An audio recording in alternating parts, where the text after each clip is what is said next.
Having said that, you have to have a short-term memory. My number one pick this week is going to be the Houston Texans.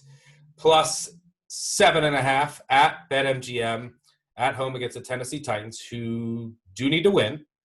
And I have an article out on ActionNetwork.com, the Action Network app, about teams that have to win against teams with no incentive in Week 17. Since 2003, they've gone 15-23 against the spread. If they're laying over a field goal, favored by more than a field goal plus, they're 9-19 against the spread. Small sample size, but if you go back 25 years in the final 2 weeks of the season, sample size is close to 150 games. These teams that must win to either keep their playoff hopes alive or avoid needing help in the final 2 weeks against teams with zero motivation, either they're already locked up or they're eliminated, betting on the team that is eliminated instead of about 60% against the spread clip. Why is that? Well, a lot of times everyone in the world wants to bet on the team that has to win, so you can get an inflated number.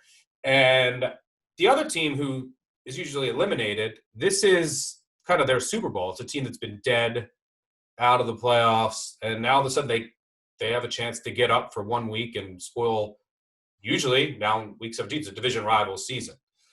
So I think that this line is inflated. I make it 6. So I would gladly take 7.5. I know the defense is atrocious for Houston, but the defense for Tennessee is atrocious as well. I think Houston can keep up. Keep in mind, Houston last month or about a month and a half ago, they almost beat, or probably should have beat. I had them in that game, and it was a horrendous beat. It went to overtime after a last-second Titans touchdown, and the Texans ended up losing. What a nightmare. I mean, man, the overtime beats that I've had this year are crazy. Forgot about that one. And then Tennessee ended up getting winning the coin flip, and in overtime, they beat the Texans. When was that game? Yeah, they beat the Texans 42-36 in overtime. That was back on October 18th. By the way, that line was Tennessee -4 at home. I mean, so now I'm getting 7.5 at home with the Texans. I know that the Texans have lost Will Fuller, they've lost Roby, and they've just been atrocious since. But this is a team that's been in a lot of games. They've played a lot of one-possession games. Think about all their games with the Colts that they almost won. They're generally in games because of how well Watson is playing. And I'm also banking on the fact this is their Super Bowl. Can ruin. The Titans aren't locked. The Titans need to win.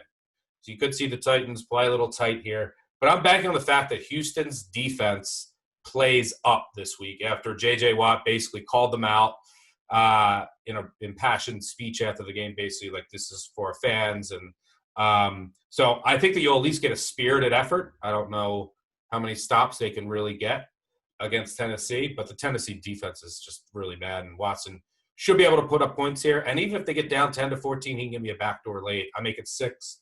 Give me Houston plus 7.5. Hopefully I'm not cursing them again next week. Yeah, and this is a good time for our pep talk. So I'll just go ahead and set that up right here. This week's Coach's Pep Talk comes to us from Chevy Chase in the Holiday Classic National Lampoon's Christmas Vacation. We're dedicating it to the Houston Texans. But yeah, I make this line 7, so I don't have a ton of value on it. I do get the situational spot. I'm a little worried about Houston just because of their defense against Brandon Allen. I mean, that really was eye-opening. Them putting up 30-plus points and 300-something plus. He was one of the top fantasy quarterbacks last week. It was ridiculous. It also worries me that the Titans kind of came out flat last week. They're probably looking ahead to this one, but you can't really argue with the numbers about the teams with no incentive generally are the right side. I know there's probably one team I think that we both like that does have incentive, but we'll talk about that in a bit. I'm not going to go with them